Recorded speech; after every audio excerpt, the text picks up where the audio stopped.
Okay. So welcome everybody to the webinar, Career Conversations Part 3. And this is all about how might you get there in terms of people have actually set their goals and or have done the background work and they are ready to set their goals and talk about strategies with you now. We have previously talked about the first two parts of this career conversation in webinars, which you can watch the recordings of those on YouTube. I've set up a YouTube channel especially for you to watch recordings of these webinars, and also shorter videos are there as well. So in part 1 of Career Conversations, we actually looked at helping people exploring their thoughts and feelings about where they are now, what's going on for them, what's their current situation, and looking at values and strengths and things like that. So if you haven't seen that one, do go and check out the recording on the YouTube channel. The second part then, Part 2 last month, was about how to generate options and possibilities. So the sorts of conversations you can have with your mentees that really get them thinking about what's possible for them. And it comes under the umbrella question of where do you want to be? And today, of course, we're looking at, okay, having done all this work, and there's a lot of work in that, don't underestimate the amount of self-assessment and self-exploration people really need to do if they're really going to embark on some serious career planning for themselves. So we're now going to look at, okay, helping them decide on their goals, think about their actions, and actually plan their way forward. Next month, we're going to, and this is all under the umbrella question of how might you get there.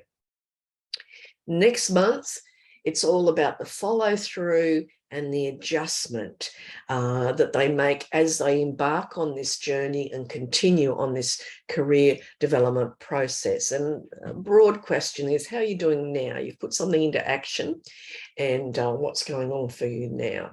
So today's webinar is really aimed at you being able to enable your mentees to make informed decisions about their career direction. For me, mentoring is all about enabling mentees to make informed decisions about whatever issue they bring up for you to discuss with you. But today our focus is on issues around their career. We want them to make informed decisions.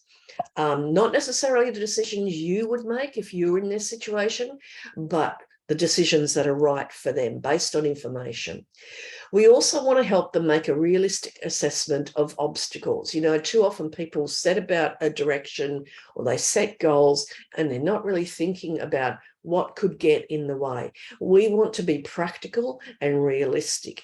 And so looking at the obstacles is a sensible option there. And then helping them set their goals and plan their way forward. So the topics we'll be covering, and this is a big topic area, and all of the material, all of the content today comes from the book, The Mentor's Toolkit for Career Conversations. I'll send you an email about that later on today. But we can't cover it in every complete little detail. But what we will be covering is some information about making career decisions. We'll talk about career constraints and risks, and then we'll talk a little bit about goal setting and planning. So let's get underway. And our first area here is making career decisions. And the simplest way to make a decision, by no means the only way, but one that's good to just have in your back pocket to pull out really easily, is a simple list of pros and cons. And I wanted to tell you that some time ago, quite a few years ago now, my youngest daughter rang me and said she'd been offered 2 jobs and she was in a bit of a quandary about which job to actually take. So I said, okay, let's have lunch, bring paper and pen, and we'll do a simple pros and cons decision-making conversation. So we got there, we ordered, out came the pen and paper. And I said, okay, well, let's do this first on maybe the one that you think is most important, or the one that's giving you most trouble, but we'll do the other one as well. So I said, okay, well, let's list the pros of this one and the cons. And I didn't say much at all. I just asked her to do it, and then got her talking about them. And as she talked about this, each job, it was clear to see which one she really wanted to take. And you've probably seen this before. Her face, not on my daughter, obviously, but on someone you're talking to. When someone's face becomes animated, it lights up. There's enthusiasm in their body language and their posture and what have you. And the other option, not so much. So it's clear to me which one she wanted to take. And as soon as we got into the pros and the cons, it also became clear what her real problem with this job was. And it was nothing to do with a comparison of the two jobs. It was actually something more personal to her. And so when that became clear, and again, non-verbal clues gave this away, the furrowed brow, the worry, the concern in her voice. And it became clear what the real issue was. And I said, okay, seems to me that this is what's really holding you back with making your decision for this job. So if this is the issue, what we need to talk about is this issue and what you can do about that particular issue so that you can go ahead and make the decision you want to make. I hope that's making sense to you without giving you too much, private information away. So this is why I like this activity, and it's explained in the book too, not because you look and say, oh, there's this many pros and that many cons, so I'll go this way or that way. It's because of how it opens up a conversation, how by getting them started and you remaining, I didn't tell my daughter what to do. I didn't say what I thought about either of these jobs. I got her to do the work, and then her thinking and her verbalizing. Sometimes just when you verbalize something, you can have that aha moment yourself and realize what you need to do. So it's a simple activity that actually opens up a whole lot of opportunity to there. Thinking about that as a simple way, but we're going to get into a bit more detail with this now as well.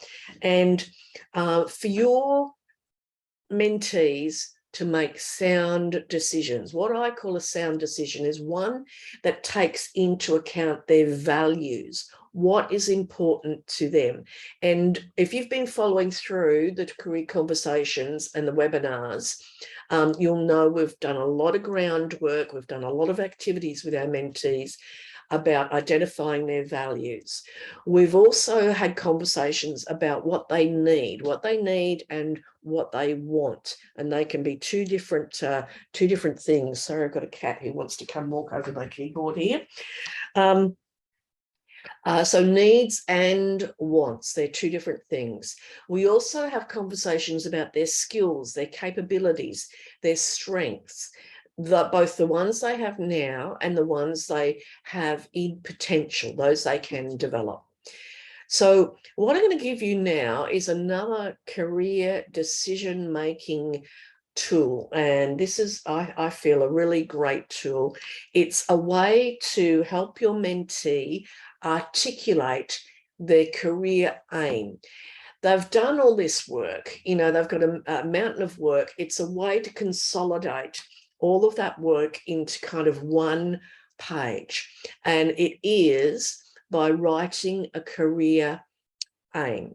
Now, I learned this many years ago in my career counselling training with Paul Stevens of Work Life, and it's classic, it's evergreen, and I think you'll see that it's a formula that is very broad, but at the same time, it's a way of kind of consolidating all that career analysis work that you've done before. And I suggest that you write this down or take a screenshot if you want to, because this is a powerful activity. So, and it's also detailed and a downloadable template in the book as well. So what you do is kind of, this can be a one-page exercise, but it does require quite a lot of thought. So it's something you discuss with your mentee and give them kind of as homework, and then they come back and have a conversation with you about it. And I would suggest you do this for yourself, not because you necessarily want to change jobs, but so that you can have insight into how powerful this activity actually is. And so it's a free-form response to a series of statement questions, if you like. So a career aim.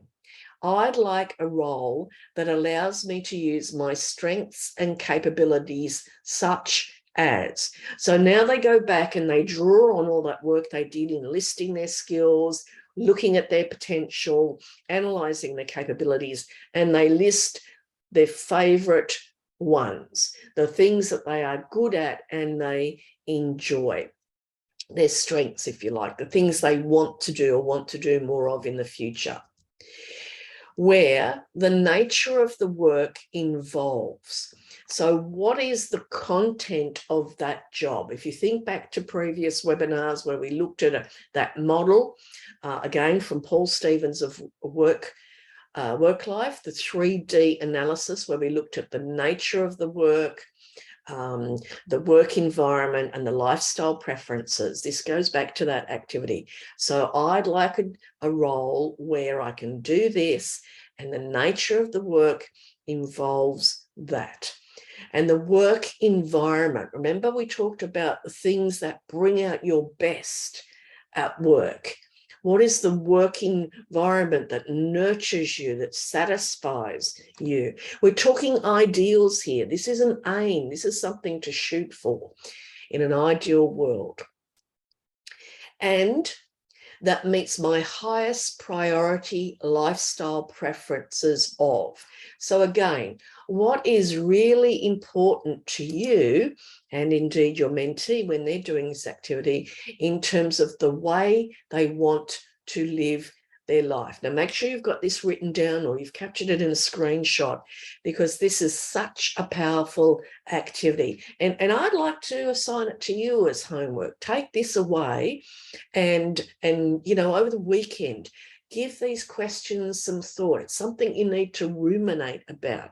It's something you need to really get that clarity and focus on, because this is going to generate for you decision-making criteria. So you can decide what you want next in your career. And this will help you as a mentor guide your mentees in making informed decisions when they do this activity. If you've got comments on this, if you've done this before, if you've got a question, you can type it in. I'll pause in a moment. So what this does too is allow you to lead conversations that clarify the decision. With my example with my daughter, once we got to the real issue, she had to decide what she was going to do about that issue. And once we knew what the issue was we were dealing with, we could brainstorm strategies. We could think about, you know, how to deal with that issue, or indeed whether she could afford to ignore it altogether and just make the decision she wanted to make.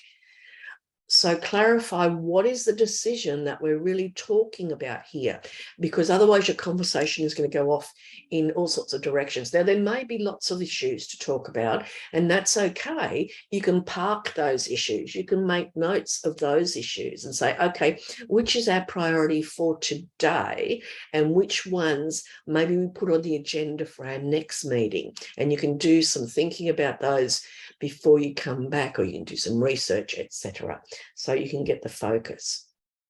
Now, I've mentioned this phrase a number of times, decision-making criteria.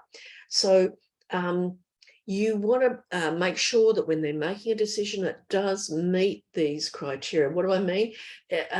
We often talk about, you use that expression, oh, this ticks all my boxes, or this is ticking boxes for me. Decision-making criteria are simply the things you want to tick the box in. And those things that, just make it easier to quantify, if you like. Well, going this way will give me this, going that way will give me that. So how are you going to make this decision? And I have activities for you to do that. One way to do it is to simply, again, this is a 3-column type template. You can deal with the must-haves, the want-to-haves, and the nice-to-haves. Okay, and these will be different for each of you. These are decision-making criteria to take into account in terms of the career. So the first priority, obviously, is the must-have. Now, I'm not saying these are going to be your must-haves. We're all different, and I'm not going to go through all of these in a lot of detail. They're just examples. What are the sort of things that are absolute, yeah, this must do it for me. I use this myself about 4 years ago, a bit over 4 years ago now. I decided I was going to downsize my home and downsize my business. I was coming to retirement age. So I decided to downsize everything. And in terms of downsizing my house, I decided I wanted to live in an over 55s community in a manufactured home where you own the home and you lease the land. Well, I looked at many of these villages. I looked at many homes, and there were some must-haves on my list. There were want-to-haves and nice-to-haves. And there was one thing that made my decision to live in this particular village, made the decision for me, because there was one thing on that list that if it was not met, it didn't matter how many others were met. If this one thing was not met, then this particular village would not make the cut. And some of you will not be surprised to know I needed a village that would let me bring my cats with me inside the house. They're inside cats, but and a lot of the villages were lovely and in places where I would love to live, and beautiful designs. But if they didn't allow pets, and specifically cats, some allowed dogs and budgerigars and fish, but not cats. So no good to me. So having a list like this and having it prioritized in any decision is really a useful strategy, I have found. Love your comments or feedback or questions you might have. And again, hopefully you've been glancing at this list. This was just a list I came up with based on conversations with other people with career planning situations. Your list might be completely different. Again, do this for yourself, because when you do these activities for yourself, it makes it so much easier to have the conversation with a mentee. The want-to-haves, oh, there's all sorts of things. And look around at what different organisations offer different people. There's some wacky and wild things on offer now, and there's some not so wacky things that certainly were unknown 10 or 20 years ago. Breakfast, free food, things like this, a ping pong table in a games room or something. Lots of things. in some workplaces. Working from home, the new hybrid model is something where you work from home some days and you go into the office on other days, growing in popularity. But what is it that you want to have would be, you know, kind of second priority to the must-haves, but are nevertheless reasonably high, and then the nice to have. Wouldn't it be wonderful to have these things? You know, they're not deal breakers, but they'd sure influence you. So this is a useful conversation to have as well. So all of these examples are in the Mentors Toolkit for Career Conversations. There's some other activities in there that help your mentee make the priority checklist and decision-making criteria. So I'm just going to have a quick glance now. Have we got any comments, questions? I'm not seeing any coming up. So I will just continue on with today's content. I will have question time at the end as well. So I'm going to move in now to the idea of career constraints and risks. And my son-in-law is a pilot, and you know, you see the pilots and they have these safety checklists, and they walk around the plane before they even get in the cockpit, even though the technicians have gone over it and given it the okay. A pilot would not dream of getting in that aircraft and taking off without having done their safety checklist and going through all of those. And that's a good thing. And maybe we don't have to have such a rigorous safety checklist, but it is good to have a reality check with your mentees. I wonder how many of you may have actually had a mentee who had, you know, what you thought might be unrealistic expectations in terms of their career directions. I'm just going to check Lorenzo's feedback here.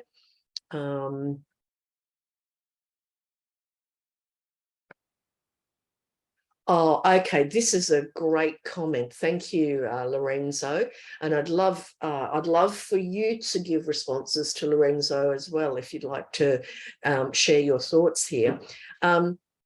It's true. There's always going to be a lot of unknowns when we move into a new role, but there are more and more ways to find out the answers to those unknowns. For example, if you were thinking about going into a new industry, you've got industry associations, you've got industry forums, you can reach out and network with people who work in that industry. You've got online resources such as LinkedIn. So many people are using LinkedIn these days. A lot of people reaching out to try and sell you something, okay, but there are other people that you might be able to use on LinkedIn, make contact with on LinkedIn, and you know, research an industry or even an organization. Obviously, they're not going to give you confidential information, but you know, what's it like to work at XYZ organization, or what's it like to work in your industry, or what do you see as the future of your industry, or what's going on? What are the touch points or critical issues in that industry now? And you may even be able to find out, if you're staying in the same organization, moving to another area in that, it's a lot easier. You'll already have a network of your own. If you've got trusted confidants that you can talk to, you reach out for them, see who they know. You know, they talk about 6 degrees of separation in the world. What about in your organization? There'll be closer links there. So do as much homework as you can. Any interview you go for a job, they're going to ask you at some point, what questions have you got? Make sure you've got a prepared list so that you can ask those questions and find out.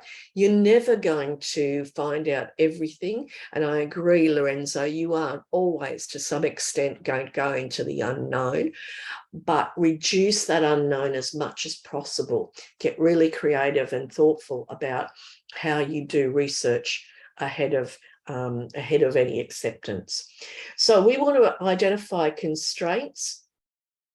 with for your mentee situation, and I suggest that you actually brainstorm a list of barriers, obstacles, or problems that could be a hindrance to them in getting their goals, and then list those factors which will help them. I've talked about force field analysis. I'll talk about that a little bit more in just a moment. Yeah, Jack is saying, still not all unknowns can be resolved. We have to treat the unknowns as risk. Yeah, what's the probability and impact of an error? Thanks for that response, Jack. And yeah, okay. So what I suggest, first of all, is brainstorming these barriers. Now, we don't do this to put people off. We do this to give them realistic expectations and to, as part of our risk management, and I'll talk more about that in a moment. So brainstorm. Do a force field analysis. I have talked about that before on webinars. I'll talk about it a little bit again. Then you can start to set goals, realistic goals, and create your action plans to deal with the constraints as we go through. So a force field analysis, just really briefly, is where you brainstorm. This is good in groups as well as individuals. You can do this by yourself, but it's better when you've got someone to, add input. So what you do, simply put, is briefly, succinctly describe your current situation, or in the language of our mentoring conversation, where am I now? And the desired situation, where do I want to be? On one hand, you're listing a brainstormed list of restraining forces. These are obstacles, barriers, the things that are holding you back. And on the other hand, you list the driving forces. What have you got going for you? What will help you get to that desired situation or where you want to be? And the reason for doing this is so you can look at your driving forces and say, okay, how can I increase some of these? What can I do to strengthen some of these driving forces? And what can I do to minimize, shrink, get over some of these things that are holding me back? And then you set a goal for that action and look at the actions to do that. Now, just you do brainstorm the constraints, but once again, it's one of those things that's going to be different for different people. And I want you to understand too that everyone's going to have real and perceived constraints. A lot of our constraints are kind of self-inflicted. They're in our mind. That doesn't mean they're less valid or less problematic, but we do need to sort out the external and the internal as we go around. So I've just dumped a few typical constraints there, job market, what's going on in the job market. Although here in Australia at the moment, it's really pretty good. Our unemployment is so low that you can pretty much pick if you've got the right background and the inclination and the skills and so forth. So lack of education or training or qualifications or credentials could be an issue. I want to acknowledge that many people have very real and very problematic constraints in terms of ageism, sexism, racism, in industries and workplaces. And some places it is worse than others. And sometimes you're going to need some expert input on that. Low self-confidence. Yes, some people underestimate themselves. I have to say, though, I've been involved in a lot of programs for women, and I get pretty sick of people, programs that are saying, oh, we'll build their self-confidence, as if that will make things right. And yes, there are things, and sometimes it's a really good strategy to help boost the self-confidence of women, but we have to acknowledge that structural issues, see above, that might be working against them. People will have their own personal commitments. Some of us are parents, some of us have partnerships where both parties have careers that have to be taken into account. Some of us take responsibility for looking after elder family members.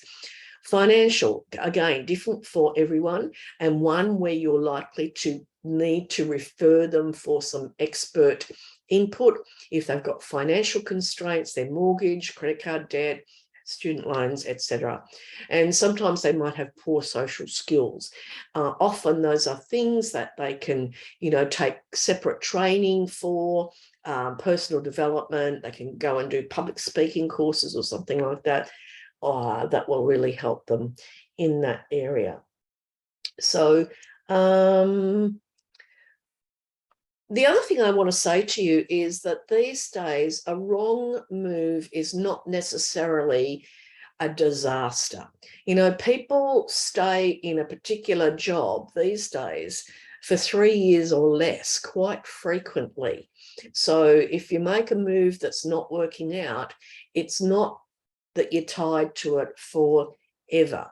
However, we do want to minimize the risk. We do want to have a fallback position, as Jack was mentioning in his comment.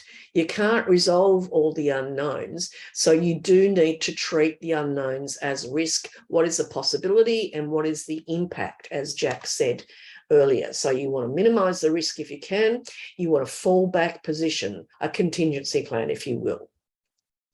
So the first thing you need to do is to identify the risk, as Jack said. So what is the potential cost personally, financially, socially, and psychologically? Because all of those things can have an impact.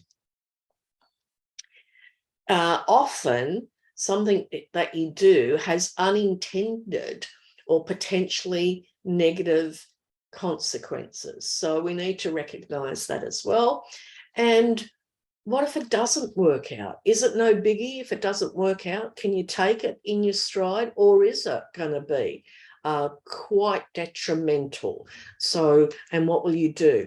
So sometimes having an awareness that there is a risk, there are no guarantees, sometimes that's enough. But sometimes you do need to go further.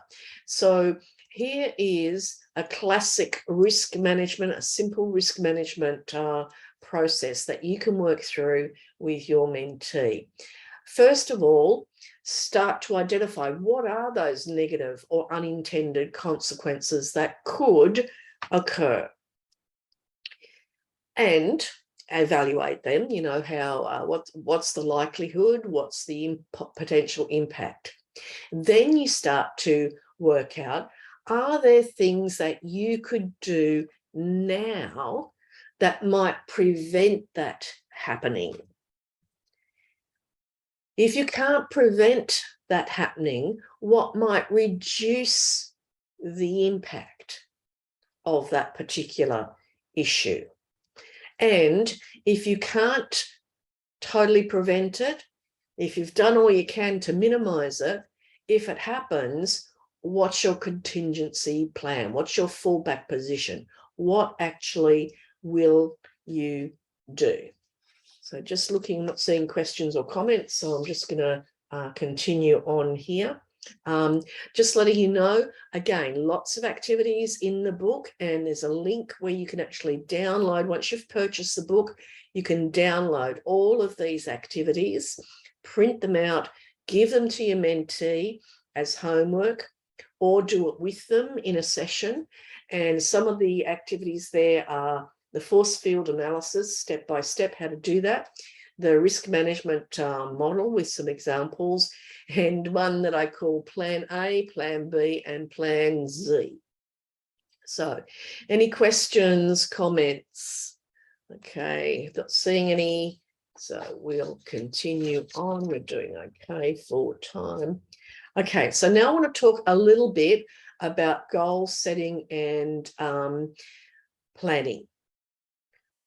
So we've done the homework. We're now starting to look forward and to actually plan.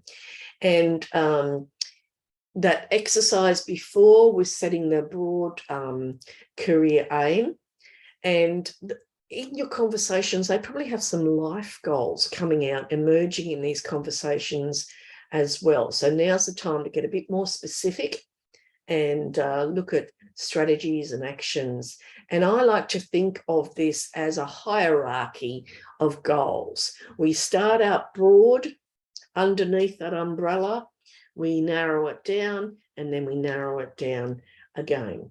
So an aim is very broad, but it's very important. It describes where they're headed and why it is important.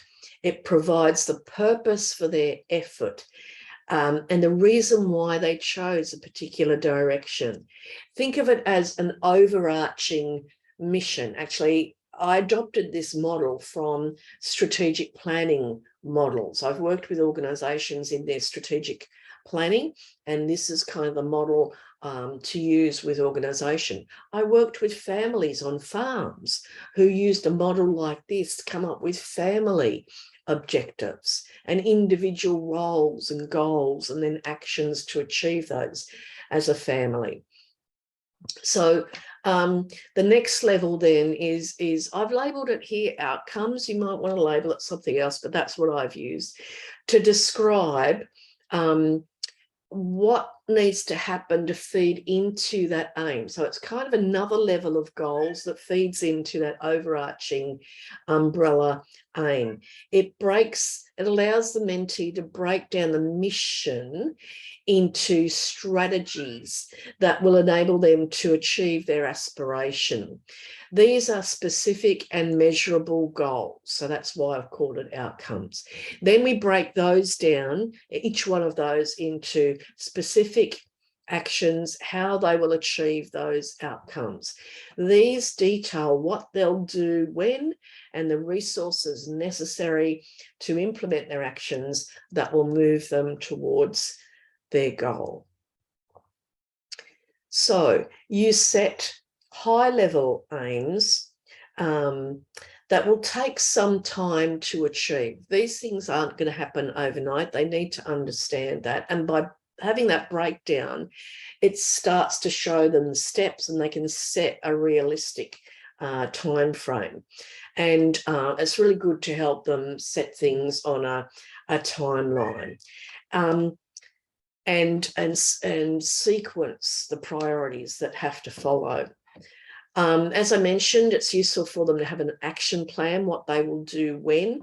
You know, these days people are very familiar with all sorts of online project planning tools or action planning tools or even task management tools. So they might have something that they're familiar with that they can just use in this context. There is a template in the book, a very simple template, if people are sort of pen and paper people or don't have anything. Okay, so in the book, again, there are activities to help you have conversations about their goals. And one of those is called goal analysis. Another one, know your outcomes. And there is, as I said, an action plan and template for you to download and use with your mentees. Well, we have moved through this quite well today. You and your mentee have worked very hard to get to this point, but the job is not done yet. And this component of the third stage of the mentoring conversation, again, involves a lot of homework and probably a number of conversations, not just one. Part 3 of the conversation, how might you get there, is not something you have in an hour, but it's something that's very powerful. But it's not the end of the story, because it's your ongoing support, guidance, feedback, and encouragement that will be vital to their goal achievement. And next time we'll be talking about that segment of the conversation. So today we have talked about some of the ways to make career decisions so that your mentee is making informed decision, informed by the work they did earlier, understanding their motivation, their values, their needs, their wants, their strengths, their potential. That's what helps them make informed career decisions and looking at possibilities.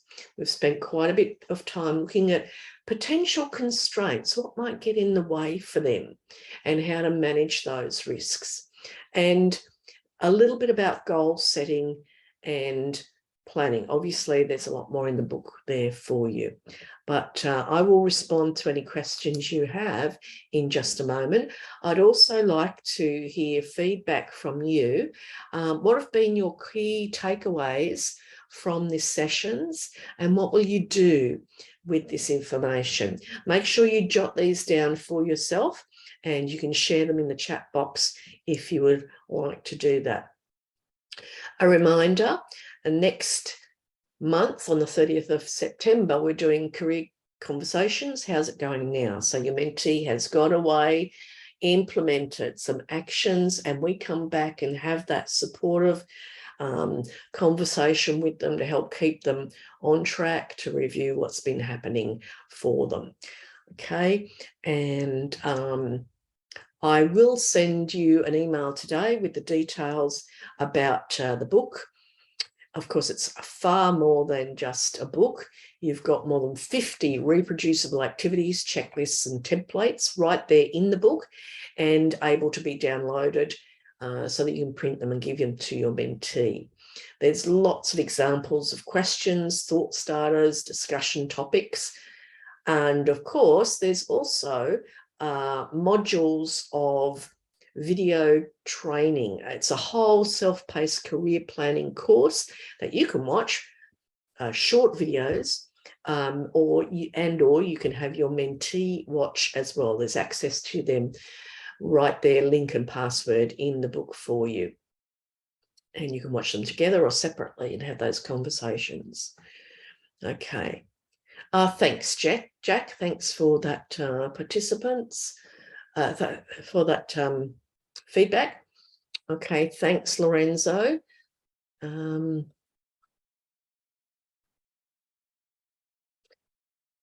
I'm just going to stop the recording and come back to your questions and comments. So if you have been watching the recording, thank you for joining me. Do sign up to my mailing list so that you get invitations to the live mentoring webinars each month. And if you're on the line with me, do stick around. I'm simply going to turn off the recording, and I'm sticking around to answer your questions. Thanks for joining us.